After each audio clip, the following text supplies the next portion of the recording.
क्या हुआ विभा जी? सभी को नमस्कार, शुभ संध्या। मैं संगीता चौहान, हिंदी साहित्य संस्थान दिल्ली ट्रस्ट की ओर से आप सभी का पुनः स्वागत करती हूँ आज की परिचर्चा में। और जैसा कि आप सभी जानते हैं, हर रविवार को शाम 7 बजे हम प्रस्तुत होते हैं आप सभी के समक्ष कुछ नए विद्वानों के साथ, कुछ बच्चों के साथ, कुछ युवाओं के साथ परिचर्चा के नए-नए विषय लेकर। तो आज की परिचर्चा जो कि हमारा 207वां एपिसोड है, इसका विषय है नव वर्ष में नव भारत की परिकल्पना। और आज की हमारी परिचर्चा में बहुत से मेहमान जुड़ने वाले हैं जो कि अभी नहीं जुड़ पाए हैं। तो जो लोग अभी स्क्रीन पर दिखाई दे रहे हैं, मैं उनका परिचय एक बार आप सभी से कराना चाहूंगी। सभी दर्शकों का बहुत-बहुत स्वागत है आज की परिचर्चा में। सबसे पहले हमारे साथ आज जुड़ी हैं आदरणीय बहार रिजवी जी, जो कस्टमर डॉक्यूमेंटेशन मैनेजर हैं। आपका बहुत-बहुत स्वागत है बहार जी। आशा है थैंक यू। आप आज की परिचर्चा को एंजॉय करेंगे हमारे साथ और हम भी आपसे बहुत कुछ सीखेंगे, नया-नया ज्ञान प्राप्त करेंगे। दूसरी हमारी एक नन्ही सी प्यारी सी गुड़िया अनिका शुभांकर हमारे साथ जुड़ी हैं। हेलो अनिका। और Anika Sam International School Dwarka में पढ़ती हैं और ये कक्षा 5 की चुलबुली छात्रा हैं, जो बहुत एक्टिव बच्ची हैं। इसलिए हमने आज के कार्यक्रम में बच्चों की मनोस्थिति नए वर्ष को लेकर क्या होती है जानने के लिए उनको अपने साथ जोड़ा है। बाकी और प्रबुद्धजन हमारे साथ जैसे-जैसे जुड़ते जाएंगे वैसे ही हम कार्यक्रम को आगे बढ़ाएंगे। तो जैसा कि हमारा आज का विषय है, नया वर्ष आने वाला है और उस नए वर्ष को लेकर हमेशा सभी को बड़ा उत्साह रहता है। कैलेंडर चेंज होता है तो मन में नए-नए विचार आते हैं। कुछ लोग ये सोचते हैं कि अरे पिछले साल कुछ भी योगा वगैरह नहीं कर पाए, इस साल से शुरू करते हैं नए साल से। कुछ लोग नए बिजनेस का प्लान बनाते हैं, कुछ लोग देश के बारे में सोचते हैं, कुछ समाज के बारे में सोचते हैं। तो आज हमने हर तरफ से लोगों को इकट्ठा किया है, कुछ प्रबुद्ध जनों को, कुछ बच्चों को, कुछ युवाओं को, जिससे हम ये जान सकें कि इस विषय पर हमारी अलग-अलग सोच किस तरह से काम करती है नए वर्ष को लेकर। तो सबसे पहले क्योंकि हमारे साथ बहार रिजवी जी हैं, बहार रिजवी जी आपका बहुत-बहुत स्वागत है पुनः। और मैं आपसे ही शुरू करना चाहूंगी बहार जी कि नए वर्ष को लेकर पहले तो मैं ये जानना चाहूंगी आपके खुद के स्वयं के विचार क्या है नए वर्ष को लेकर? क्या रिज़ॉल्यूशन आप करना चाह रहे हैं इस बार? बहार जी। नमस्कार and thank you so much कि आप लोगों ने मुझे जॉइन करने के लिए बोला। और मुझे हमेशा अच्छा लगता है जब भी मैं इस कॉन्वर्सेशन में जॉइन कर पाती हूँ। मैं पिछले 10 साढ़े 10 सालों से इंडिया में नहीं रह रही हूँ, मैं जर्मनी में रहती हूँ। तो मेरे कुछ कुछ गोल्स वहाँ को हैं कि एक तो मुझे अपना एक ड्राइविंग लाइसेंस बनाना है, क्योंकि अब बहुत समय हो गया कि एक ड्राइविंग लाइसेंस होना ज़रूरी है अब। और मैं थोड़ा इन्वेस्टमेंट्स और सेविंग्स में भी थोड़ा दिमाग है मेरा कि मैं उसमें जाऊँ। और उसके अलावा ये भी है कि अपनी हेल्थ को लेकर के, मतलब हेल्थ इसका मतलब नहीं कि मैं बीमार हूँ, इसका मतलब कि मैं थोड़ा, जैसे आपने योगा बोला, तो योगा तो हर कोई कर ही लेता है, लेकिन मैं थोड़ा वेट्स पे ध्यान देना चाहती हूँ, थोड़ा मसल्स बनाना चाहती हूँ, क्योंकि मैंने ये देखा है कि स्पेशली हमारे समाज में औरतों को ज़्यादातर बचपन से ही नहीं बस सिखाया जाता कि वो अपने बॉडी पे थोड़ा ध्यान दें। और जी, क्योंकि अब जी। मैं हो गया काफ़ी समय बाहर रहते हुए, तो मैंने ये देखा वहाँ पे 4-5 साल के बच्चे तक जिम जाते हैं, एक्सरसाइज करते हैं। उनको बचपन से ही समझा दिया जाता है कि आपकी बॉडी में एक-एक चीज़ बहुत ज़रूरी है। तो अब मेरे, क्योंकि बहुत सारे फ्रेंड्स हैं, सब मेरे पीछे पड़े हुए हैं, तो मेरे दिमाग में भी अब ये आ गया है कि भई इस साल तो मुझे अब जिम जा कर के अपने, ये नहीं कि बिल्कुल तगड़े हो गए, लेकिन ये ज़रूर कि लीन मसल थोड़ा अपनी बॉडी को ऐसे रखो कि अगले 20-30 साल में भी अगर मैं चाहूँ, तो 6 माले चढ़ सकूँ बगैर मेरी साँस फूले। ये बहुत ज़रूरी है, यही है मेरा जी, गोल कि अगर बिल्कुल। मुझे 6 माले चढ़ने पड़ें, तो साँस ना फूले। तो उसके लिए बॉडी फिट होनी बहुत ज़रूरी है। बहुत ज़रूरी है, तो जी। ये है मेरे गोल्स। बहुत अच्छा, ये तो और आपने जी। जी, जी। जी, बताइए। नहीं, और आपका दूसरा सवाल, एक तो ये मेरे पर्सनल गोल्स हैं, और आपका जी। दूसरा सवाल शायद मैं भूल गई। नहीं अभी तो मैंने आपके ही बारे में जानना चाहा ठीक है। थोड़ा-सा, ठीक क्योंकि है, देखिए हमें नहीं सॉरी। पता था आप जर्मनी से जुड़ी हैं, बहुत अच्छा लगा जानकर कि आप जर्मनी से हमारे साथ जुड़े हैं। आपका बहुत-बहुत स्वागत नहीं, है नहीं, इस कार्यक्रम मैं में। जी। Thank you. मैं एक्चुअली मैं इस वक़्त झांसी, उत्तर प्रदेश में बैठी हूँ, अच्छा, अच्छा। अपनी मम्मी जी, के जी, घर जी। में, अच्छा। क्योंकि मैं हर साल दिसंबर और जैन में जितना हो सके मुझसे मैं घर आ जाती हूँ, क्योंकि जी, जहाँ मैं रहती हूँ वो बिल्कुल नॉर्थ सी जो समुंदर है उसके बगल में मैं रहती हूँ। और जी, अभी वहाँ पे 4 या 5 घंटे ही डे लाइट रहती है। सूरज तो भूल जी। जाओ, डे लाइट मतलब जैसे रोशनी। तो वो अंधेरा मुझसे बर्दाश्त नहीं होता, इसलिए मैं 1 डेढ़ महीने के लिए हर साल यहाँ आ जाती हूँ और फिर फरवरी में वापस जाएँगे। लेकिन हाँ, तब तक हम उत्तर प्रदेश झांसी में बैठे हुए हैं। जी, जी, जी, जी, बहुत-बहुत स्वागत है आपका, बहुत अच्छा आपने बताया। और ये थैंक यू। विचार प्रत्येक स्त्री के मन में, प्रत्येक पुरुष के मन में हर नववर्ष पर आता ही आता है कि इस बार सेहत ज़रूर मनाएँगे, और धीरे-धीरे 4-5 दिन के बाद में वो विचार धीरे-धीरे कहाँ चला जाता है हमें नहीं पता।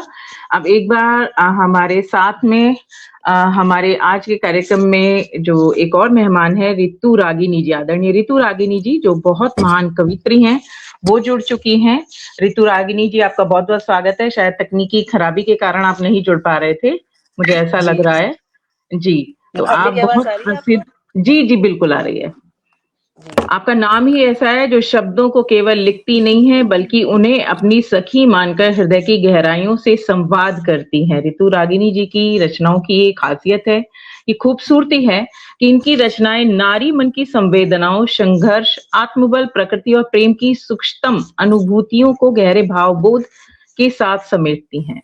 तो ऋतु रागिनी जी से हम जानना चाहेंगे, आपका मेरा प्रश्न रहेगा ऋतु जी से कि अभी जो नव वर्ष आ रहा है उसमें समाज के प्रति, या फिर हम कहें कि जो हमारा परिवार है, समाज है, जो भी संगठक हमारे हैं, उनके बीच में एक स्त्री का क्या योगदान होता है?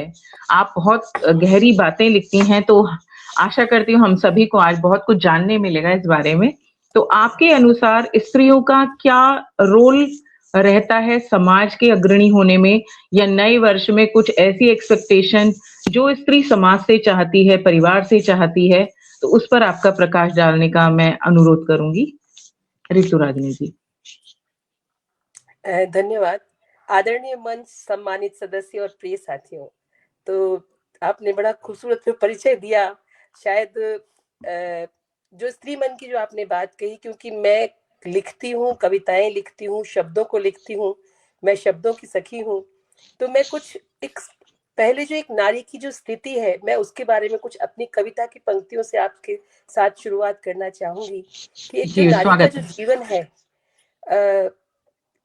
क्यों हर रोज, चाहे वो वर्किंग वुमेन हो, चाहे वो एक छोटी बच्ची हो, या मान लीजिए जो घर में काम करने वाली महिलाएं हो, सबके जीवन में रोज एक नया संघर्ष जब होता है, तो उस संघर्ष को हौसलों से कैसे जीतती हैं, जरा मतलब मैं उस पर अपना कुछ शब्द कहना चाहूंगी कि हौसलों से उठी हूँ, खोने का दर्द जानती हूँ। हौसलों वाह, से उठी हूँ, खोने का दर्द जानती हूँ। छालों में छुपी लकीरों का सब्र जानती हूँ। वाह, वाह, झुक के झेल जाती हूँ आंधियों का कहर। झुक के झेल जाती हूँ आंधियों का कहर। फलक से ज्यादा जमी की कद्र जानती हूँ। वाह, वाह, बहुत सुंदर। आस को जिंदा रखना आसान नहीं होता। आस को जिंदा रखना आसान नहीं होता। मगरूर नहीं, वक्त की कीमत पहचानती हूँ।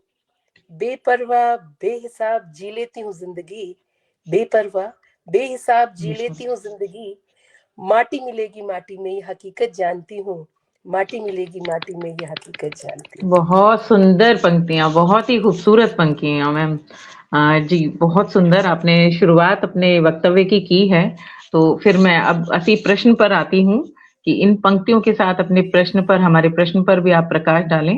वास्तव में स्त्रियों की स्थिति को आपने बखूबी, कुछ ही कहते हैं गागर में सागर भरने वाला काम आपने किया है।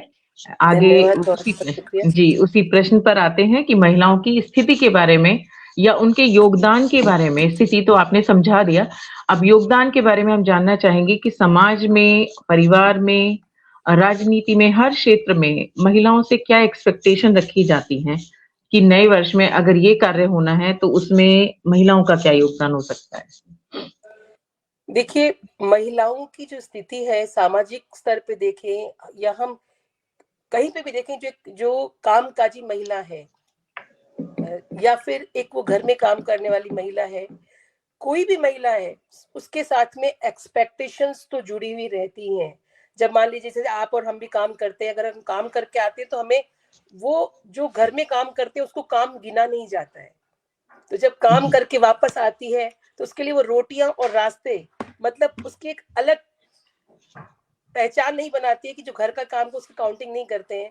तो मैं ये कहती हूँ कि जो आगे अभी जो नववर्ष जो आ रहा है उसके अंदर जो हम स्त्री को देखते हैं कि आज स्त्री कंधे से कंधा मिलाकर पुरुष के साथ में आगे बढ़ रही है, चाहे वो शिक्षा का क्षेत्र हो, तकनीक का क्षेत्र हो, कहीं का भी किसी भी तरह का क्षेत्र हो, तो उसमें महिलाओं की जो आज के समय में मैं कहना चाहूंगी कि जैसे कि मतलब जो सहभागिता है वो उसमें दिनों दिन बढ़ती जा रही है, और उसको लेकिन फिर भी अपने आप को कई जगह फिर भी अपने आप को उससे प्रूव करना पड़ता है।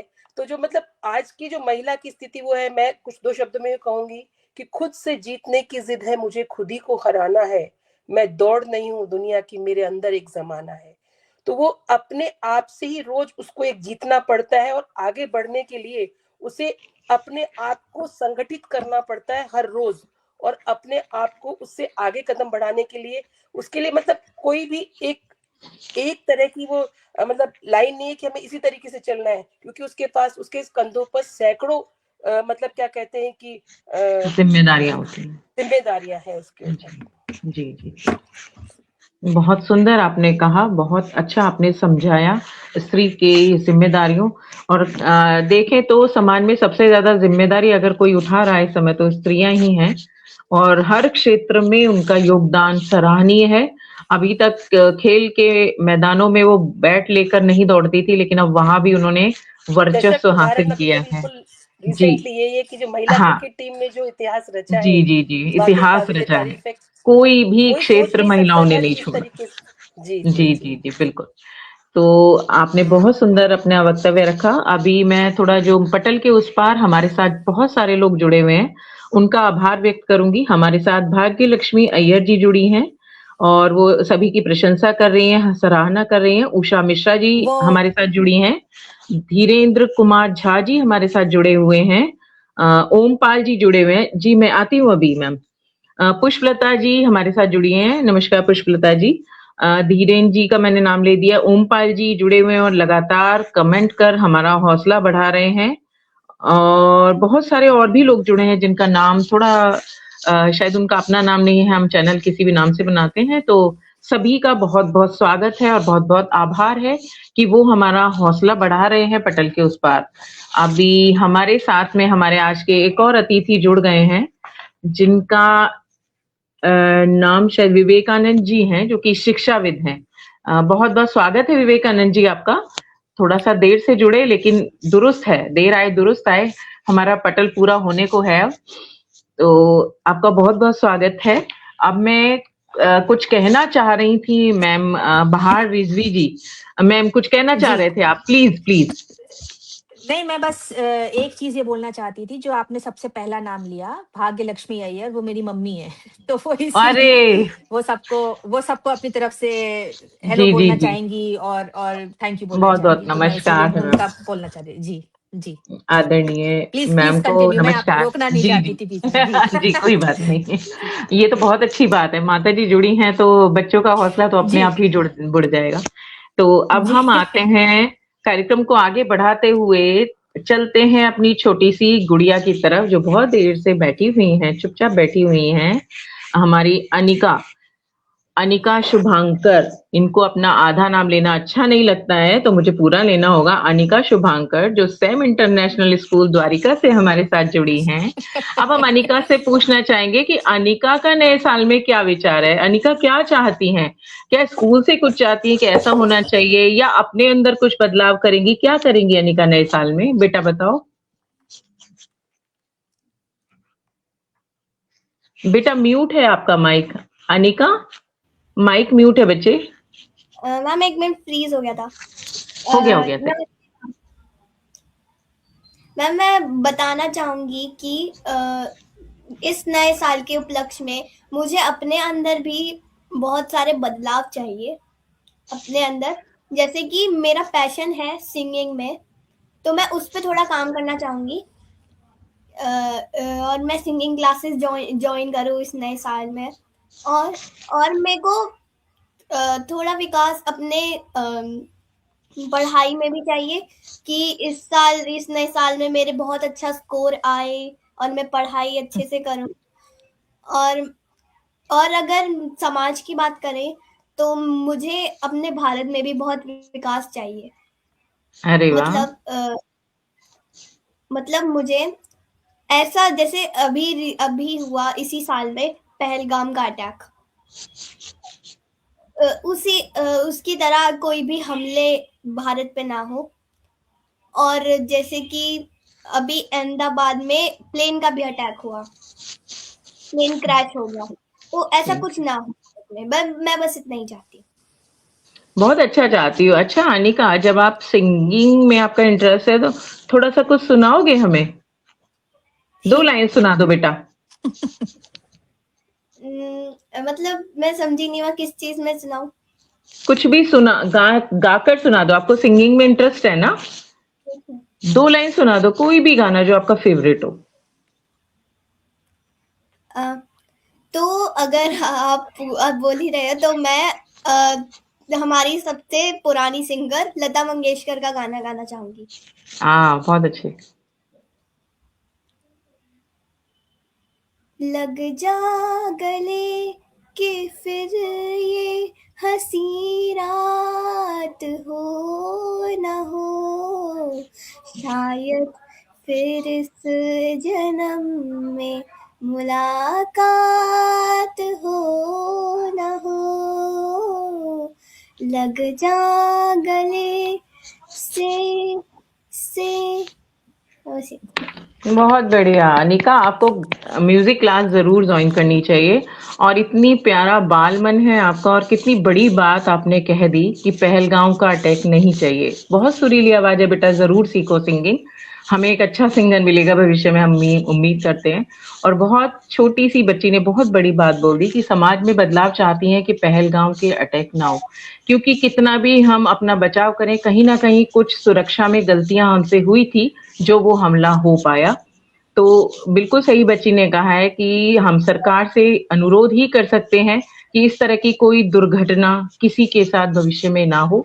ये हम नए वर्ष में मैं समझती हूँ जो भी भारत को अपना देश समझते वो सभी ऐसा चाहते हैं कि इस तरह का कोई भी हमला भविष्य में ना हो। अब मैं आना चाहूंगी विवेकानंद जी की तरफ, जो शिक्षाविद हैं। और शिक्षाविद हैं तो शिक्षा के बारे में ही थोड़ी सी बात करेंगे, क्योंकि शिक्षा के क्षेत्र में बदलाव बहुत फ्रीक्वेंटली आ रहे हैं, हम भी जानते हैं।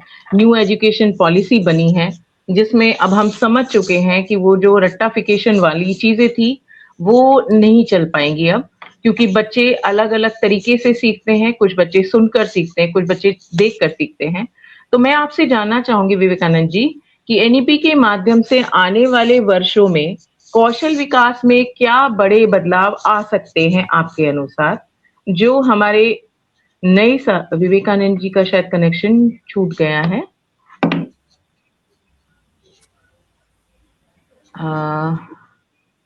रितु जी, थोड़ा कैमरा अगर आप रोटेट कर लेंगे तो अच्छा रहेगा, आपका व्यू और क्लियर आएगा। विवेकानंद जी से हमारा कनेक्शन टूट गया है, शायद कोई ग्लिच आ गया है उनके कनेक्शन के साथ में।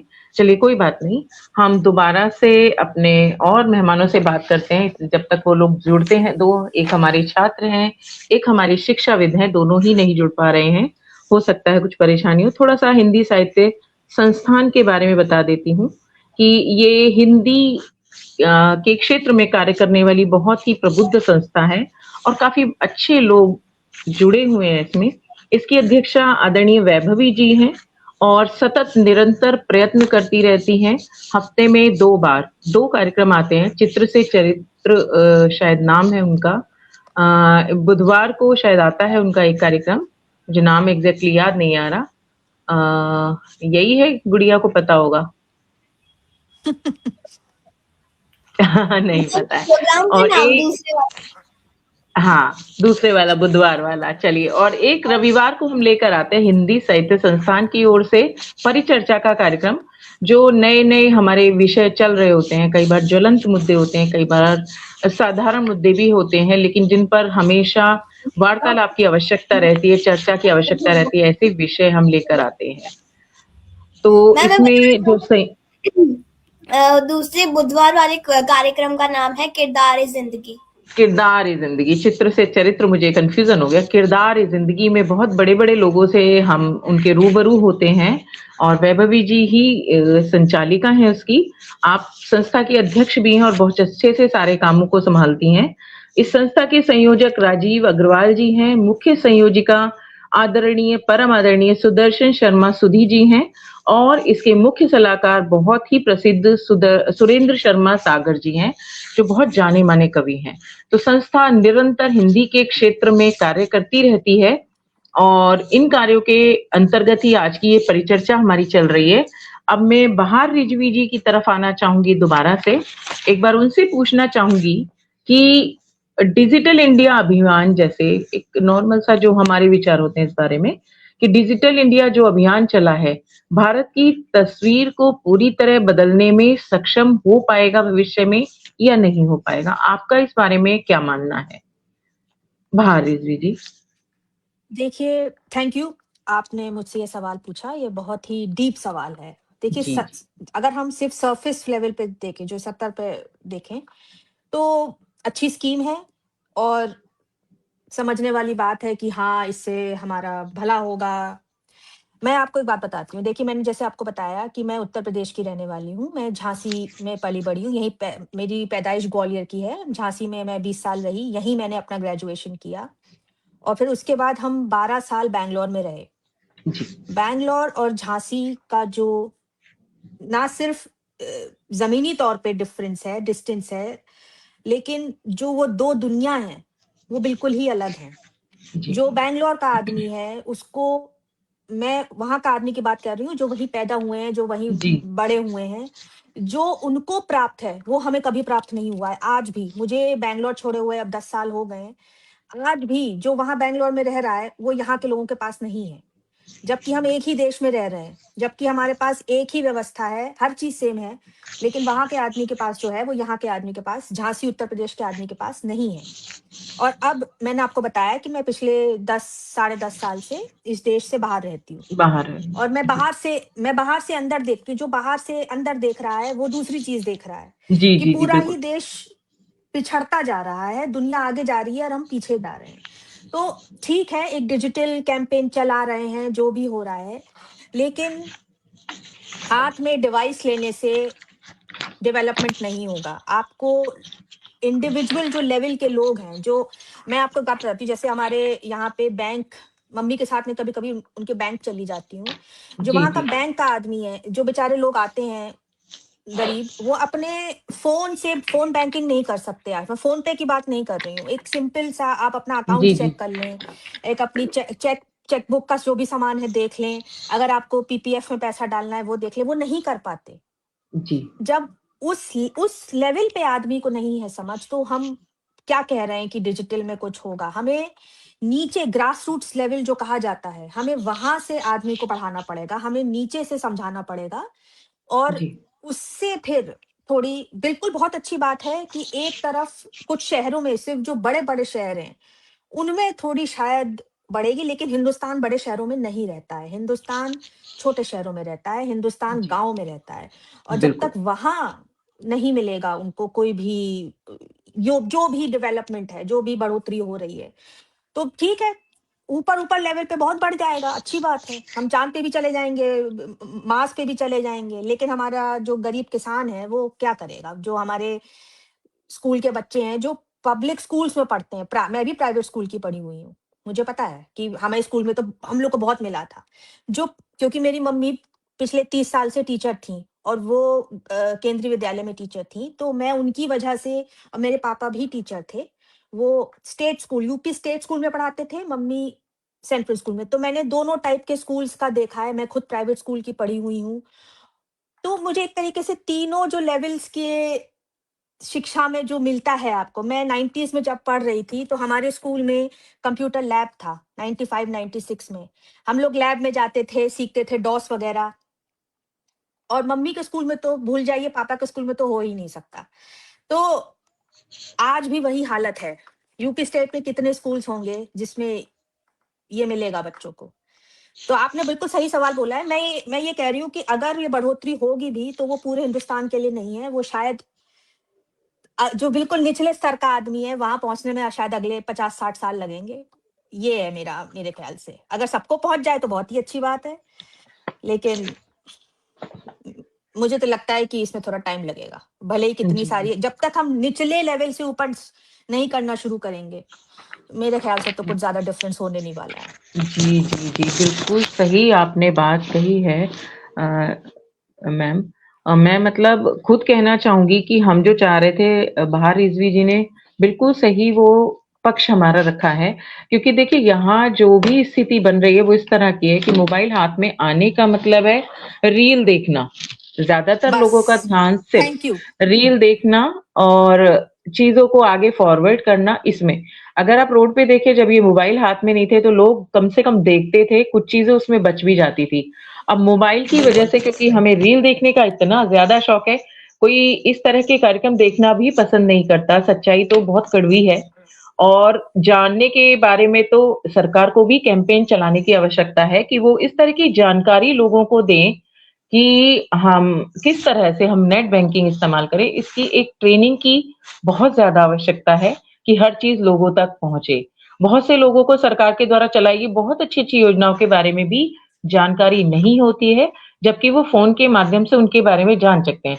तो एक अज्ञानता है, चारों ओर अज्ञानता है, बिल्कुल। जो कि दूर करने की अति आवश्यकता है।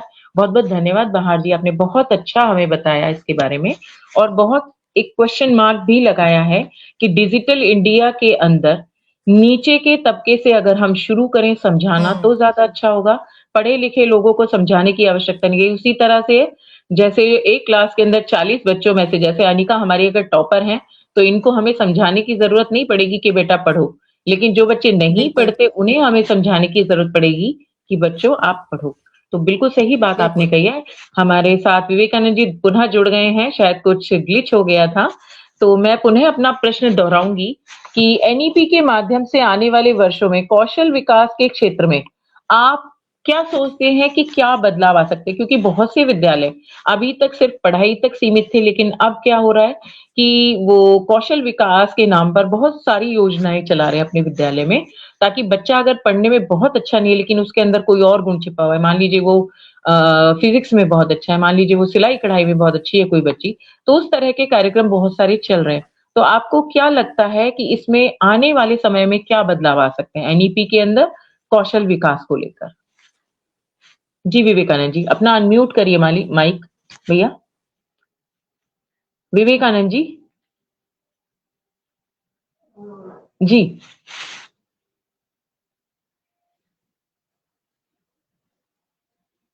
आपकी आवाज नहीं आ रही है।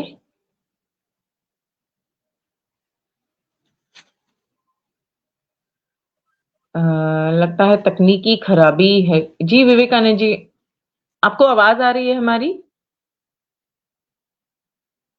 हेलो मैम, अभी आवाज आ रही है? हाँ जी जी जी, बिल्कुल बिल्कुल, बोलिए बोलिए।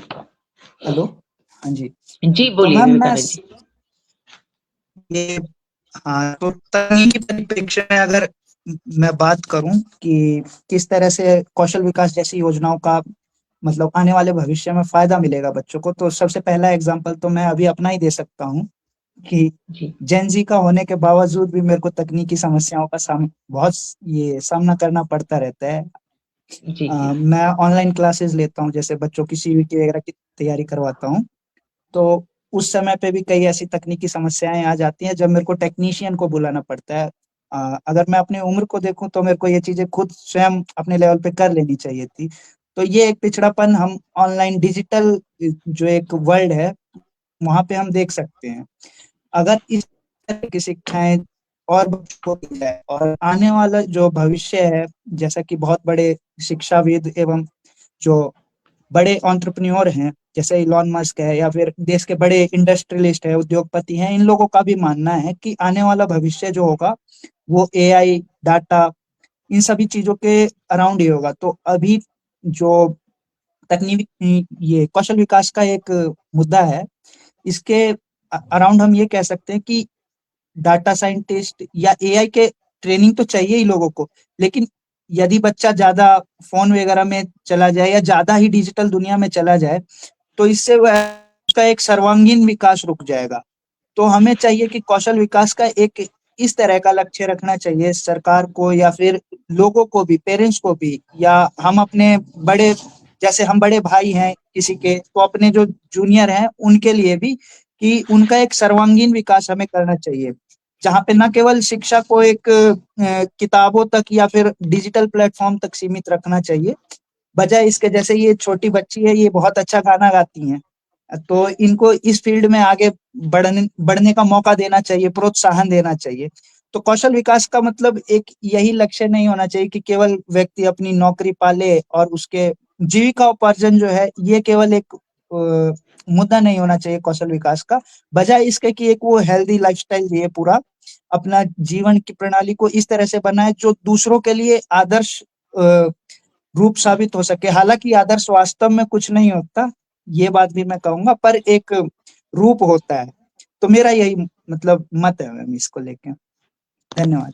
बहुत बहुत बढ़िया विवेकानंद जी, आपने अपनी बात रखी और प्रश्न का बहुत ठीक उत्तर दिया है आपने, कि हम क्या चाहते हैं एनईपी में बदलाव, क्योंकि कौशल विकास का मतलब है कि जो भी कार्य हम अपने मन से करते हैं, कोई थोपा हुआ कार्य अगर हमें कोई जबरदस्ती बोले चाय बनाओ, तो उतनी सुंदर नहीं, अच्छी नहीं बनाएंगे, इतनी स्वादिष्ट नहीं बनाएंगे जितनी हम अपने मन से, जब हमारा मन करता है तब बनाते हैं। तो कौशल विकास में यही है कि आपके अंदर जो प्रतिभा छुपी हुई है वो आपके आजीविका का भी साधन बने और आप उसको एंजॉय भी कर पाएं, देश की तरक्की में भी आप सहभागी बन पाएं। तो अभी हमारे साथ अनुराग जी अपना कैमरा ऑन करें। मेरे, हाँ, अनुराग त्रिपाठी, जो कि एक विद्यार्थी हैं, छात्र हैं, स्नातकोत्तर के छात्र हैं आप, और हिंदू कॉलेज से अपनी पढ़ाई पूरी कर रहे हैं। तो अनुराग जी, आपका बहुत बहुत स्वागत है। शायद मुझे लगता है तकनीकी खराबी ज्यादा है, आज कुछ सिग्नल वगैरह का प्रॉब्लम चल रहा है, तो लोग जुड़ नहीं पा रहे हैं, बार बार समस्या आ रही है। तो अनुराग जी से ही अगला प्रश्न करूंगी। अनुराग जी दिल्ली में रहते हैं, तो दिल्ली में आजकल ये पराली के बाद में जो भी पॉल्यूशन वगैरह की समस्या है, तो उसी से रिलेटेड एक प्रश्न आपसे पूछना चाहूंगी। आप छात्र हैं और छात्रों का विजन बहुत वाइड रहता है, 360 डिग्री वो सोच पाते हैं, युवा होते हैं, बहुत जुनून रहता है हर चीज का। तो बढ़ते हुए प्रदूषण और ग्लोबल वार्मिंग जो भी हो रही है आजकल के समाज, इसमें पर्यावरण में, उसके लिए क्या ठोस कदम अगले वर्ष सरकार को उठाने चाहिए या हमको उठाने चाहिए? हम सरकार से सारी उम्मीदें नहीं कर सकते, बहुत सी चीजें हमें भी करनी होती है। अनुराग जी, आप मेरी बात से शायद सभी लोग सहमत होंगे कि हम एक रैपर डाल के और ये सोचे कि सरकार ही इस रैपर को उठाकर डस्टबिन में डाले, तो वो तो संभव नहीं होता है। तो बहुत सी हमारी भी जिम्मेदारियां होती हैं। अनुराग जी से पूछना चाहूंगी कि एक युवा होने के नाते वो इस विषय पर क्या सोचते हैं कि बढ़ते प्रदूषण या ग्लोबल वार्मिंग के लिए क्या ठोस कदम जनता उठाए या हम लोग भारत के नागरिक होने के नाते उठाएं, और सरकार से भी क्या उम्मीद कर सकते हैं सहयोग की? सारी उम्मीदें सरकार से नहीं, सहयोग की क्या अपेक्षाएं हमारी रहती हैं, बताएं। अनुराग जी अपना माइक अनम्यूट की, हाँ जी अनुराग जी। सर्वप्रथम धन्यवाद मैं मुझे मौका दिया। और सबसे बड़ी बात यह है कि अगर आप दिल्ली में देखें, पिछले हर मौसम में यही लगभग यही हालात रहता है, बट इस बार थोड़ा और ज्यादा बढ़ गया है। यहाँ पे हम देखते हैं कि हमारा जो एयर क्वालिटी इंडेक्स है 700-800 के करीब भी पहुंच गया हुआ है। एंड उसके लिए हमें बेसिकली सरकार को तो जितना जिम्मेदार है उससे अधिक जिम्मेदार दिल्ली के खुद लोग भी हैं, और कुछ आसपास पड़ोस के जितने भी राज्य, पंजाब हो गया, उत्तर प्रदेश हो गया, राजस्थान हो गया, हरियाणा हो गया, ये सारे राज्य भी उतने ही जिम्मेदार हैं। और इसके लिए अभी मैं कुछ स्कूलों में भी सेमिनार के लिए गया हुआ था। वहाँ के जैसे मैंने बच्चों से बात किया तो वहाँ पे देखा कि बच्चे खुद भी इस चीज के लिए बहुत ही जागरूक हैं कि मुझे क्या करना चाहिए और क्या नहीं करना चाहिए। सर्वप्रथम हमें ये करना चाहिए कि हमने जितने भी हम देखते हैं कि कोई भी सामान, कोई भी कूड़ा उठा कहीं भी फेंक देते हैं, उसे जला देते हैं। तो हम देखते हैं कि अभी आप चेक कर रहे होंगे दिल्ली में PM 2.5 जो है उसका वो 500 से अब 500 से पार चला गया था। और उसका मुख्य कारण यही है कि हम जो धुआं चला देते हैं, कहीं भी चला देते हैं, ये जो आजकल गाड़ियां हमारे यहाँ पे दिल्ली में ऐसा 15 वर्ष के बाद हम उसका इस्तेमाल नहीं कर सकते हैं, लेकिन लगातार वो गाड़ियां का इस्तेमाल होता जा रहा है, फैक्ट्रियों से, उद्योगों से इतना धुआं चल रहा है, इससे हमारा जो पूरा जो वातावरण है पूरा प्रदूषित हो चुका है। तो इसी सब चीजों को देखते हुए हमें सर्वप्रथम हम एज एक नागरिक होने के नाते, चाहे युवा हो चाहे किसी भी नागरिक हो, उसका सर्वप्रथम कर्तव्य यही होना चाहिए कि लाइक गाड़ियों साधनों का जैसे आपने स्वयं के गाड़ियों का कीजिएगा, हम लाइक जैसे जो पब्लिक जो वाहन होते हैं, लाइक मेट्रो हो गया, बस हो गया, उसका इस्तेमाल करें। और दूसरी चीज ये होगी, हमें कम से कम प्रदूषण फैलाने के लिए जितने भी हम कचरा बाहर कहीं फेंक देते हैं, कहीं उठा डालते हैं, जगह हम उसको कूड़ादानों में डालें या उसकी जगह लाइक अवशिष्ट डालें जहाँ से उसका निष्पादन हो सके प्रॉपर तरीके से। तो मेरा ये मतलब रहेगा।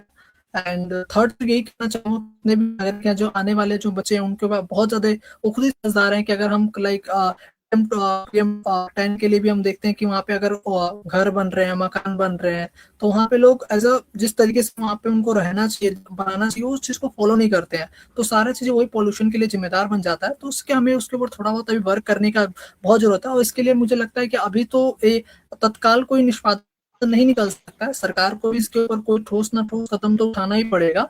एज नागरिक होने के नाते भी हमें कुछ प्रवाह लाइक जो परहेज है उसको बरतना चाहिए। जी अनुराग जी, आपकी बात पूरी हो गई। आपकी आवाज बहुत कट रही है अनुराग जी, लेकिन हम आपकी भावनाओं को समझ पाए हैं। आपने बहुत अच्छा बोला है कि युवाओं को क्या सभी को करना पड़ेगा सरकार के साथ मिलकर। जैसे कभी मोमबत्ती लेकर जाने से या ये सब करने से कुछ नहीं होगा, हम अपने मन में ही ऐसा भाव पैदा करें सब लोग कि जो भी स्त्री है वो हमारे लिए पूजनीय है। भारत का तो सम्मान ही स्त्री से है, लेकिन आजकल के परिवेश में जो परिस्थिति चल रही है वो थोड़ी सी चिंताजनक है। तो अगर भाव ही बदल जाए तो बहुत अच्छा होगा। रादर देन कि हम सड़कों पर उतरें किसी भी चीज के लिए, नारेबाजी करें, झगड़े करें, उससे अच्छा है कि हम उन चीजों को पहले से ही बिगड़ने ही ना दें। तो बहुत अच्छा आपने बोला। अब मैं समझ नहीं पा रही हूँ, रितु जी, विवेकानंद जी, मेरा आपसे अनुरोध है आप अपना कैमरा ऑन रखिए, थोड़ी सी दिक्कत आ रही है। जी अपने कैमरे बंद ना करें। विवेकानंद जी चाहे स्टिल रहे वो, अपना कैमरा ऑन करिए भैया प्लीज, मेरी आपसे रिक्वेस्ट है। जी भाग्यलक्ष्मी अय्यर जी मैम बहुत अच्छे अच्छे कमेंट कर रही हैं, बहुत उत्साहवर्धन कर रही हैं, और भी लोग हमारे साथ जुड़ गए हैं। धीरेन जी लगातार बने हुए हैं हमारे साथ, ओमपाल जी लगातार बने हुए हैं, पुष्पलता तनेजा जी हमारे साथ लगातार बनी हुई हैं, और मैम तो हमारे साथ है ही हैं, हमारे हौसला अफजाई कर रही हैं। भाग्यलक्ष्मी अय्यर जी जो हमारी बाहर रिजवी जी की माता जी हैं, बहुत बहुत आभार आप सभी का। और अब हम अनिका की तरफ चलेंगे। एक प्रश्न अनिका से पूछेंगे कि अनिका बेटा, जैसे आजकल पेड़ बहुत काटे जा रहे हैं, बिल्डिंग बनाई जा रही है, पहाड़ों को भी काटकर बिल्डिंग बनाई जा रही है, तो आप जैसे छोटे बच्चे इसमें क्या कंट्रीब्यूट कर सकते हैं समाज के लिए कि पर्यावरण कुछ हद तक सुरक्षित हो जाए? क्या आपके मन में ऐसा कुछ आता है कि हाँ ये करना चाहिए हमें? अनिका बेटा। मैम सबसे पहले तो मैं बताना चाहूंगी कि अभी रिसेंटली अरावली में भी ये सब हो चल रहा है कि जो 100 मीटर से कम के पहाड़ हैं उनको काट दिया जा रहा है। देखिए ये सब बहुत बुरी चीज मानी जाती है, मतलब कि अगर तुम पूरा अरावली काट दोगे तो इससे वहां के आसपास की जगह पे कितना बड़ा इम्पैक्ट पड़ेगा ना। अगर ऐसे भी है कि 90% जो भी पहाड़ है सारे 100 मीटर से कम ही है। तो आप एक बार सोच के देखो कि 90% अगर अरावली कट गई तो थार डेजर्ट हमारा कितना पास आ जाएगा। बिल्कुल सही, बहुत अच्छा, कितनी कंसर्न है बच्ची पर्यावरण को लेकर, बहुत अच्छा जानकर लगता है कि ऐसे बच्चे अगर सोचते हैं तो हमारा जो भारत का भविष्य है वो बहुत सुरक्षित हाथों में है, क्योंकि यही बड़े होकर हमारे देश को बचाएंगे। और ये जो पहाड़ियां हैं, ये जो नदियां हैं, ये तो भारत की पहचान है। कि एक पंक्ति भी किसी कवि ने कही थी कि सिर पर है हिम मुकुट सलोना, कंठहार गंगा यमुना, हरियाली की चादर मन हर फूल फलों का है गहना, चंदन बसी हवा लहराती प्यारे हिंदुस्तान में, मुझे हमेशा पैदा करना प्यारे हिंदुस्तान में। तो ये तो पहचान है हमारी। बच्ची ने बहुत अच्छा कंसर्न दिखाया है। अरावली की पहाड़ियां कितनी भी छोटी हो लेकिन पहाड़ियां पहाड़ियां ही रहती हैं। पर्यावरण को बनाए रखने में, मौसम को बनाए रखने में उनका बहुत बड़ा योगदान रहता है। तो हम यही चाहेंगे कि बहुत जो भी डिसीजन ले रहे हैं वो सोच समझ कर लें और जनता उस सभी में अच्छे डिसीजन में सहयोग करे, यही हम चाहेंगे। बहुत धन्यवाद है अनिका, आपने बहुत अच्छी बात बोली बेटा। और अनिका ने पेड़, हाँ बोलो बेटा बोलो। मैं पेड़ों के पास भी आना चाहती हूँ एक बारी। बिल्कुल। कि सारे लोग तो ऐसे मतलब कि अच्छे नहीं होते। कुछ लोग अपने स्वार्थ के लिए चीजें करते हैं।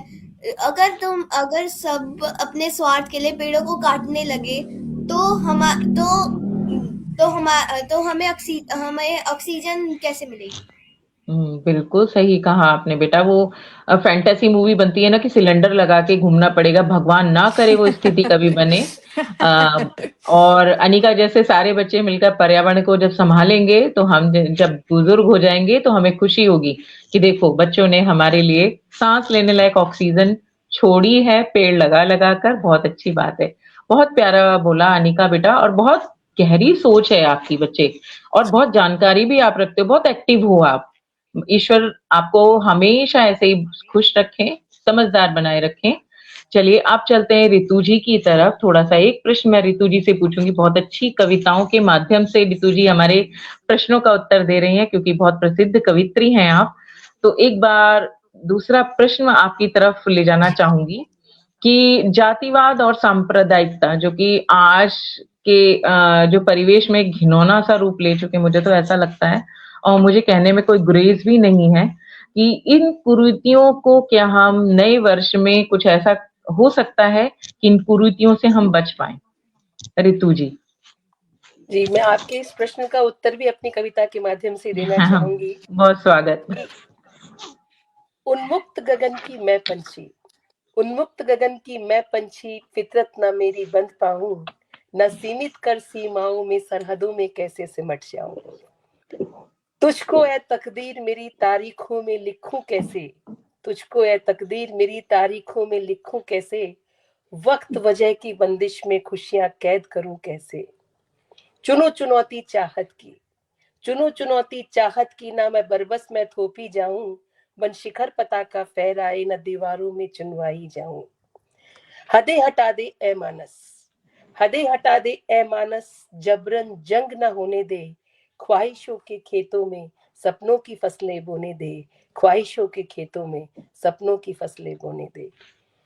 तो जो आपने बात की सांप्रदायिकता, जातिवाद और ये सब चीजें, तो उन मतलब ये है कि जो आज अगर हम अपने आप को, एक स्त्री अपने आप को ये माने कि उन्मुक्त गगन की मैं पंछी, कि उसको किसी प्राचीरों में या किसी उसको पिंजरे में बंद ना करके वो अपनी पहचान खुद बनाए, चाहे वो जातिवाद की समस्या हो या सांप्रदायिकता की समस्या हो, अगर वो अपना स्टेप खुद लेगी तो वो अपने ख्वाहिशों के जो खेत है उनमें अपने सपनों की फसलें वो बहुत सुंदर तरीके से बो पाएगी।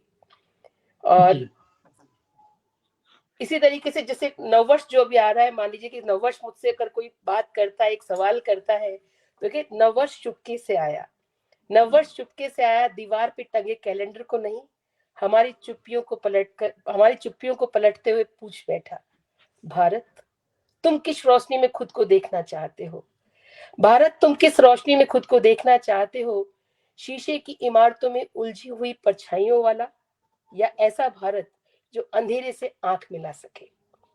तो हमने कहा वह भारत जो सुबह की पहली खबर में उम्मीद बनकर आए, वह भारत जो सुबह की पहली खबर में उम्मीद बनकर आए, जहां सपने बोझ नहीं सांस लेने का हक हो, जहां युवाओं के सपने अनुमति नहीं मांगते, जहां सवाल फाइलों में कैद नहीं होते और अवसर किसी के नाम की जागीर नहीं बनते, जहां मेहनत की कीमत पहचान से ज्यादा हो और जन्म नहीं कर्म ही तय करे हर मुकाम को। जहां बेटियां रास्तों से समझौते नहीं करें, जहां बेटियां रास्तों से समझौते नहीं करती, रास्ते उनके कदमों से नक्शे सीखते हैं। जी हाँ, रास्ते उनके कदमों से नक्शे सीखते हैं, और जहां उनकी आवाज फैसलों की दिशा तय करती है। जहां नारी केवल सुरक्षा की नहीं, नेतृत्व की भाषा हो, जहां नारी केवल सुरक्षा की नहीं, नेतृत्व की भाषा हो, जहां उसका होना किसी एहसान से नहीं, अधिकार में गिना जाए। जहां किताबें रोजी से पहले जिंदगी सिखाती हैं, जहां किताबें रोजी से पहले जिंदगी सिखाती हो, और जहां हुनर इंतजार की कतार में नहीं, सम्मान के मंच पर खड़ा हो। जहां शिक्षा डिग्री से आगे दृष्टि दे, जहां शिक्षा डिग्री से आगे दृष्टि दे, और विज्ञान संवेदनाओं से हाथ मिलाए। नववर्ष ने आंखों में आंखें डालकर पूछा, तो अब बताओ भारत किसके हवाले करोगे? तो हमने कहा उन हाथों के जिनमें भविष्य कांपता नहीं है। तो हमने कहा उन हाथों में जिनमें भविष्य कांपता नहीं, और उन कंधों पे जो बराबरी का बोझ उठा सके। उन आंखों में जो डर से नहीं, सपनों से जागती हैं, और उन आवाजों में जो सच कहने में कभी ना कतराए। क्योंकि भारत का कल नारे से नहीं बनेगा। जैसे बाहर मैम ने भी बोला कि बातें बहुत सारी हो जाती है, नारेबाजी हो रही है, ये हुआ है, तो क्योंकि भारत का कल नारे से नहीं बनेगा, वह गढ़ा जाएगा युवाओं की सोच से और स्त्रियों के सम्मान से। जी हाँ, वह गढ़ा जाएगा युवाओं की सोच से और स्त्रियों के सम्मान से। बहुत सुंदर, बहुत ही सुंदर पंक्तियां आपने कही हैं, और बहुत सुंदर संकल्पना है आपकी भारत को लेकर। वास्तव में अविस्मरणीय ये पल रहेंगे जिसमें आपने कविता पाठ किया है। बहुत ही सुंदर शब्दों से आपने सारी चीजों को रख दिया। हमारे प्रश्न का उत्तर भी मिल गया, और एक जो दिवा स्वप्न है वो भी हमारी आंखों के आगे से तैर गया। तो अब मैं बाहर जी की तरफ चलना चाहूंगी। टीटू जी से बात करने के बाद में बहुत अच्छी परिचर्चा चल रही है, और हमारे दर्शक बहुत ज्यादा तारीफें कर रहे हैं। हमारी बिटिया अनिका के लिए बहुत प्यारे प्यारे कमेंट आ रहे हैं, बहुत बोल रहे हैं कि कितना गहरा सोचती है बच्ची, कितना अच्छा सोचती है बच्ची। और भाग्य लक्ष्मी जी मैम अभी तक हैं हमारे साथ, पूरे कार्यक्रम वो देख रही हैं। उषा मिश्रा जी अभी जुड़े हैं, बहुत बहुत आभार आपका। धीरेन्द्र कुमार झा जी हमारे साथ हैं, पुष्पलता जी हमारे साथ हैं, ओमपाल जी, और बाकी लोगों को मैं देख नहीं पा रही हूँ। जो भी हमारे साथ जुड़े, मैं सभी का हृदय से आभार व्यक्त करती हूँ। संजय पोद्दार जी हमारे साथ जुड़े हुए हैं, मोनिका कुमार जी हमारे साथ जुड़ी हुई हैं, और ओमपाल जी भी लगातार ही हैं। तो आप सभी का आभार, आप हमारी हौसला अफजाई कर रहे हैं। अब प्रश्न हमारा जाता है बाहर रिजवी जी की तरफ। एक बार फिर से बहुत अच्छे विचार मैम आपके हैं। तो एक बार मैं आपसे जानना चाहूंगी कि आत्मनिर्भर भारत के संकल्प के साथ, कि हम चाहते हैं हमारा भारत आत्मनिर्भर बने, किसी के ऊपर हमारी डिपेंडेंसी बिल्कुल भी ना रहे, अपने डिसीजन खुद लें, कोई भी किसी भी चीज के लिए हम दूसरों पर बिल्कुल निर्भर ना रहें। तो इसमें आप भविष्य में क्या चाहते हैं उसके लिए? देखिए, महात्मा गांधी जी ने एक बहुत अच्छी चीज बोली थी। मुझे हिंदी का उतना नहीं, इंग्लिश में उन्होंने कहा था जी जी जी कि earth has everything for man's need but not for man's greed. कि धरती में एक सारे इंसान के लिए उसकी जो जरूरतें हैं, वो जरूरत के लिए तो सब सामान मिल जाए, लेकिन जो तुम्हारे लालच है, थैंक यू, मैं वो वर्ड भूल रही थी, उसके लिए उतना उनके पास है नहीं। देखिए, हमारा भारत, अब मैं फिर से बोलूंगी क्योंकि मैं भारत से बाहर रहती हूँ, और मैं जर्मनी में रहती हूँ, और मैं आपको हिस्ट्री की उससे बताऊंगी। देखिए, 1947 में हिंदुस्तान आजाद हुआ था, 1945 में वॉर खत्म हुई थी, और उस वक्त क्योंकि जर्मनी ने बहुत डैमेज किया था, उस वक्त जर्मनी को यूएसए, सोवियट्स, मतलब जो एलाइज थे, उन्होंने उसके टुकड़े कर दिए थे, और उन्होंने उसको बिल्कुल ही जकड़ के ये बोला था कि अब हम जो कहेंगे तुम वही करोगे, और तुम हमें पैसे दोगे, तुम हमें ये करोगे वो, और उससे पूरा देश तबाह बर्बाद हो गया था। आज भी मैं कहीं भी पूरे जर्मनी में जब खुदाई होती है, बम निकल रहे हैं, आज भी और छोटे मोटे बम नहीं, 500 किलो का बम, 1000 किलो जी का बम, वो निकाला जाता है, उसको पूरा शहर बंद किया जाता है, फिर वो बाहर जाके उसको फोड़ते हैं ताकि किसी को डैमेज ना हो। ये वो कंट्री है जो तबाह बर्बाद हो गई थी। और आज आप देखिए जर्मनी कहाँ है।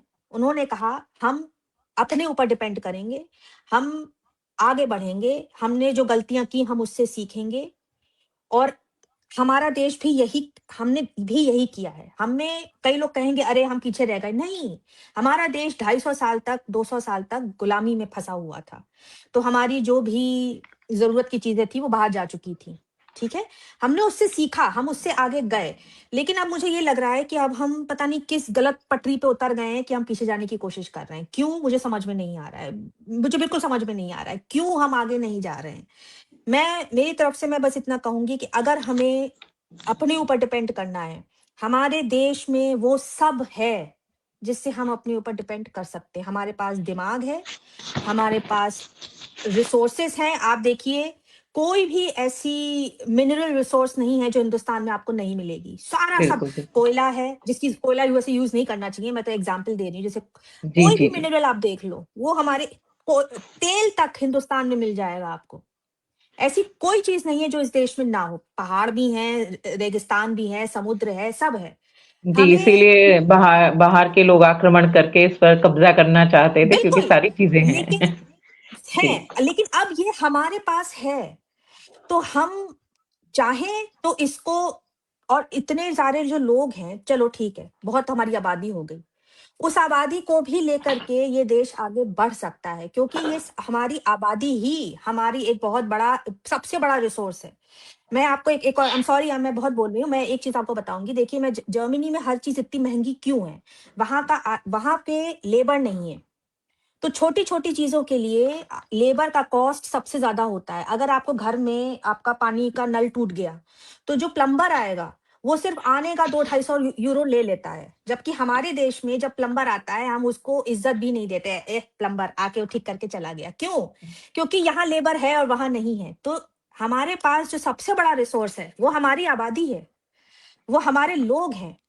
और अगर हम उन लोगों का सही से इस्तेमाल करें, जैसे अभी देखिए कितने सारे युवा यहाँ बैठे हुए हैं, जॉब्स नहीं है इस कंट्री में, जबकि इस कंट्री में इतना काम हो सकता है, इतनी जरूरत है यहाँ पे चीजें चेंज करने की कि जॉब ही जॉब होने चाहिए। अगर ये सब चीजों को हम समझ के उस डायरेक्शन में जाएं, तो हमसे ज्यादा इंडिपेंडेंट कंट्री हो नहीं सकती, क्योंकि यहाँ पे वो सब है, हमारे पास जरूरत भी है, कहते हैं ना, डिमांड और रिसोर्स सप्लाई। जी जी जी इकोनॉमिक्स की क्योंकि मैंने बचपन में इकोनॉमिक्स पढ़ा था, पहला चैप्टर होता है सप्लाई एंड डिमांड। दोनों ही हमारे पास है। हमारे हिंदुस्तान का अपना खुद का मार्केट इतना बड़ा है कि बाहर में जब भी कुछ प्रॉब्लम होती है हमारे देश को ज्यादा फर्क नहीं पड़ता। क्यों? जी क्योंकि हमारी डिमांड ही इतनी ज्यादा है कि हम उसको देख सकते हैं। तो जब सब कुछ है यहाँ पे, तो अगर उसका सही से इस्तेमाल हो जाए, मुगलों ने यही तो अच्छा किया था, वो एडमिनिस्ट्रेशन में सबसे अच्छे थे। उन्होंने एडमिनिस्ट्रेशन इतनी अच्छी तरीके से किया कि इंडिया सोने की चिड़िया हो गई थी। ये हिस्ट्री को समझना बहुत जरूरी है। हम गाली तो बहुत आराम से दे देते हैं, हम ये नहीं समझ रहे हैं कि उन्होंने अच्छा क्या किया था। अगर इस कंट्री का एडमिनिस्ट्रेशन सही हो जाए तो इसको कोई छू नहीं सकता। हम सबसे आगे आराम से निकल सकते हैं। हमारे पास लेबर है, हमारे पास सारी वो चीजें हैं जो हम जमीन से निकाल सकते हैं, जिसकी हमको जरूरत है। पेड़ों को काटने की कोई जरूरत नहीं है। इतना हमारे पास है कि हम उसको इस्तेमाल करके अपनी कंट्री को आगे, दिमाग बहुत है। देखिए, जो मंगलयान गए, जो भी गए, वो दुनिया के सबसे सस्ते यान थे। जो हॉलीवुड की मूवी है वो उससे ज्यादा महंगी थी। इतने सस्ते में हमने मंगलयान को भेज दिया था। तो दिमाग बहुत है हमारे पास, लेकिन उसका सही से इस्तेमाल अगर ना हो तो फिर क्या फायदा। तो बस ये मैं इसीलिए कहूंगी कि हमारे पास सब है, हम उसका सही से इस्तेमाल नहीं कर रहे हैं, और जिस दिन वो सबको अकल आ गई हमें कोई छू नहीं पाएगा। ये मेरा, क्योंकि अब मैं यूएसए में रह चुकी हूँ, मैं यूरोप में रह रही हूँ, मैं हिंदुस्तान में तो रही हूँ, और हिंदुस्तान के कई डिफरेंट पार्ट्स में मैं जानती हूँ लोगों को, जिनके साथ मैं रही, जिनके साथ मैं समय गुजार चुकी जी हूँ, भले ही वो वेस्ट हो, ईस्ट हो, साउथ हो, मिडिल हो। मैं तो हुई झांसी की। तो थोड़ा अगर आदमी देख ले सबको, तो थोड़ी जो पिक्चर है थोड़ी खिल जाती है, समझ में आ जाती है। तो जी जी जी मेरा सोचना जी यही है कि बिल्कुल अगर सही हम बात। ठीक से सब चीजों का इस्तेमाल करें तो जरूर जरूर हो सकता है ये। जी, बिल्कुल सही कहा आपने बहार जी। और मुगल आए थे क्योंकि यहाँ रिसोर्सेज थे, सोना बहुत था, तो उन्होंने सारी चीजों का इस्तेमाल करके, कहते हैं ना, एक अगर अच्छे से कोठी में आपको रहने मिल जाए तो आप एडमिनिस्ट्रेशन खाली आपको करना है तो बहुत अच्छे से कर लेंगे। वो आए, लेकिन उन्होंने इसको अपना घर बनाया। वो हमें लूटने नहीं आए थे, वो हमें यहाँ पे हाँ, रहने आए थे और यहाँ के उन्होंने उस घर को रिसोर्सेज का और उपयोग चार किया चांद उन्होंने लगा दिए, हाँ, बहुत यहाँ के अच्छी तरीके रिसोर्सेज से का इस्तेमाल किया। उपयोग किया उन्होंने। चलिए, ये बिल्कुल। तो इतिहास की बातें हैं।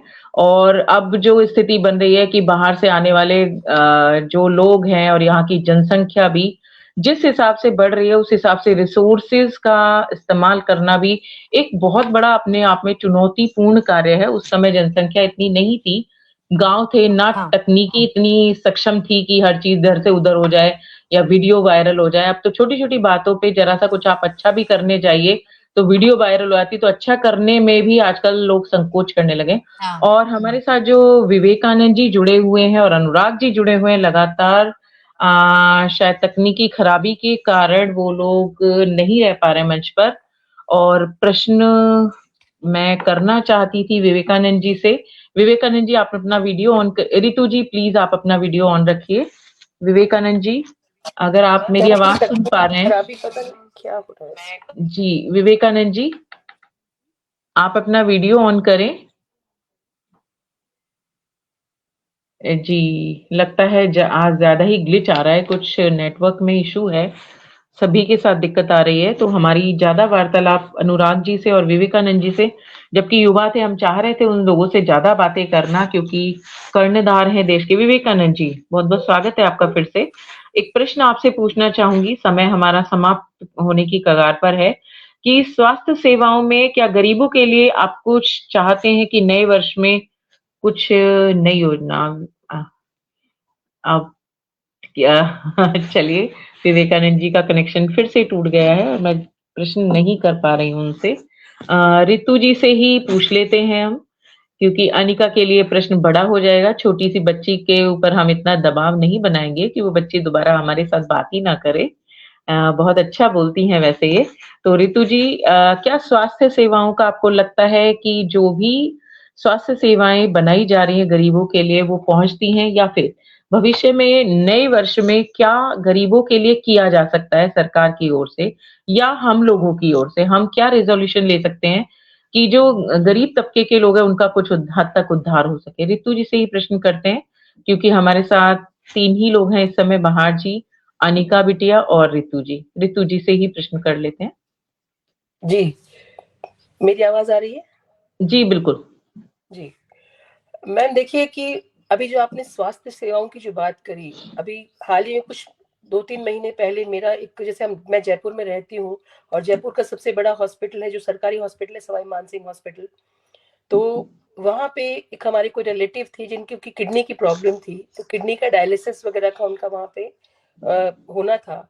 तो मेरे को उनसे मिलने जाना था। मैं मिलने गई तो मैं सच बताऊँ, मतलब मैं शायद मुझे ना वो लगा कि जो स्वास्थ्य सेवाएँ जो सरकार जिस तरीके से जो सामने बातें हो रही हैं या मुहैया कराई जा रही हैं, ये दावे और वादे किए जा रहे हैं, उसमें वो मतलब शब्द सहज सही नहीं है। मतलब जिनको मैंने पाया कि सबसे पहले जब मैंने देखा फीमेल वार्ड्स की भी हालत इतनी खराब है, स्वास्थ्य सेवाओं से आप सबसे बड़ी बात ही, मतलब बहुत छोटी-छोटी सी चीज़ें हैं कि आज जैसे मान लीजिए मैं उनसे मिलने गई और मुझे अगर वॉशरूम यूज़ करना है, तो हम वहाँ का वॉशरूम यूज़ नहीं कर सकते। बहुत छोटी-सी बात है, पर ये बहुत बड़ी बात है। तो इस तरीके से जो मतलब ये भी स्वास्थ्य सेवाओं में ही आता है। तो आज सरकार सारी सुविधाएँ दे रही है, जो कह रही है अपने तरीके से कि हाँ, हम लोग ये पहुँचा रहे हैं, सुविधाएँ कर रहे हैं, सब कुछ मुहैया करा रहे हैं, बट उसके ऊपर प्रॉपर मॉनिटरिंग नहीं है। मॉनिटरिंग का जो अभाव है कि जो उसका भी एक प्रॉपर चैनलाइज मॉनिटरिंग अगर हो, तो जो वास्तव में जो पैसा एक स्वास्थ्य सेवाओं की तरफ खर्च हो रहा है, वो उससे जी रितु जी, हम ये कह सकते हैं कि भ्रष्टाचार की जड़ें बहुत गहरी हैं। सरकार तो बनाती है लेकिन जो नीचे वाले लोग हैं वो उस पर ध्यान नहीं देते। तो वो बस मॉनिटरिंग नहीं हो पा रही है जी, तरीके से प्रॉपर जी, उसकी, जिससे कि मतलब जो सेवाएं पहुंचनी चाहिए। तो मेरा यही एक मानना है कि नव वर्ष में एक ये चीज हो कि सरकार अपने अपने लेवल पे बहुत अच्छा काम कर रही है, लेकिन जो निचले जो उसके जो स्तर के जो लोग जिसको मैनेज कर रहे हैं, तो कहीं ना जी। कहीं कुछ ना कुछ प्रॉब्लम जरूर आ रही है उसके अंदर, तो वो उन जी। चीजों का भी मतलब ध्यान दिया जाए कि वो एक प्रॉपर चैनलाइज हो। जी, जी, जी, बिल्कुल सही कहा आपने। मैं भी पूरी तरह सहमत हूँ आपकी बात से कि नियम बहुत अच्छे बनते हैं, बहुत अच्छी योजनाएँ सरकार बनाती है, लेकिन वो नीचे तक आते-आते कुछ अधिकारियों से नीचे आते-आते वो चीज़ें बदल जाती हैं, उनका स्वरूप ही बिल्कुल विकृत हो जाता है, विकृत रूप धारण कर लेता है। अब इसमें यही है कि हम यही शपथ ले सकते हैं, क्योंकि हमारा समय समाप्त हो रहा है, कि थोड़ा-सा चीज़ों को अपने लेवल से खुद किसी का बुरा ना करें, क्योंकि देखिए मरना है और ईश्वर से ही मिल जाना है सबको। कितना भी बुरा करें, कोई भी चीज़ हम अपने साथ नहीं ले जा पाएँगे। और अगर इस सोच के साथ में अध्यात्म की तरफ थोड़ा-सा रुख करें, और अध्यात्म में भी हमारे प्रश्न काफ़ी रह गए वैसे तो, कि आजकल अध्यात्म के नाम पर जो हम धार्मिक स्थलों पर जो भीड़ बढ़ती जा रही है, वो भी एक चिंतनीय विषय है। मैं आपको बताऊँ, मैं मथुरा रहती हूँ, और पिछले 5 दिन से 25 से मैं कहूँगी, 5 दिन तो नहीं हुए हैं, 25 तारीख से यातायात रोकना पड़ा है वहाँ जाने के लिए। वृंदावन से बाहर ही पूरे यातायात की व्यवस्था को रोकना पड़ा है। इतनी बुरी स्थिति है कि अगर हम यहाँ से निकले विद्यालय पहुँचने में, जो कि मात्र 3 किलोमीटर है, मुझे पौन घंटा, 1 घंटा लग जाता है। इतना भयावह रूप होता जा रहा है कि एक तरह से अध्यात्म के नाम पर हम धार्मिक स्थलों के बस दर्शन करना, घूमना-फिरना ही कर रहे हैं।